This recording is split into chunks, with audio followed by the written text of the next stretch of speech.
করছস? একটা brain message দেওয়ার জন্য আপনাদেরকে এই ভিডিওটা করতেছি শর্ট। একটা ব্রেইন মেসেজ, জাস্ট একটা কমন সেন্স এবং একটা ব্রেইন মেসেজ।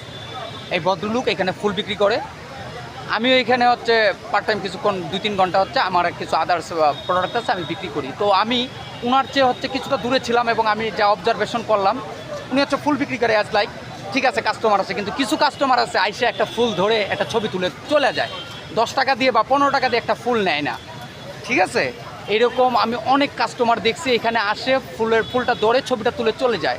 তো বিভিন্ন সাইডে বিভিন্নভাবে তারা বিভিন্ন টাকা পয়সা নষ্ট করে ওয়েস্ট করে, সিগারেট খাচ্ছে, এটা করছে ওইটা করছে বা আদার সাইডে নষ্ট করছে, কিন্তু এখান থেকে একটা ফুলের মূল্য দিতে জানে না, একটা ফুল কিনে নিতে জানে না। তো এইখানে আইসা তারা ধরেন তাদের যে হাই মেন্টালিটি সেটাকে ইউজ করে। ধন্যবাদ সবাইকে। যদি কারোর মধ্যে এরকম ম্যানারিটি থাকে বা ম্যানারিজম থাকে, ওই জায়গাটা অ্যানালাইসিস করে এই জিনিসটা গিভ আপ করার জন্য চেষ্টা করবেন। কারণ উনি একটা ফুল বিক্রি করে ওনার পরিবারকে চালায়, উনি আর্নিং করে, এটাই ওনার ব্যবসা। এটা যদি লিটেল হয়ে থাকে তাহলে ধন্যবাদ। এই ব্র্যান্ড মেসেজটা মাথার মধ্যে ঠিকঠাক করে নেবেন। ধন্যবাদ, সবাই ভালো থাকবেন। কাউকে আমি ছোট করে দেখি নাই। আল্লাহ হাফেজ।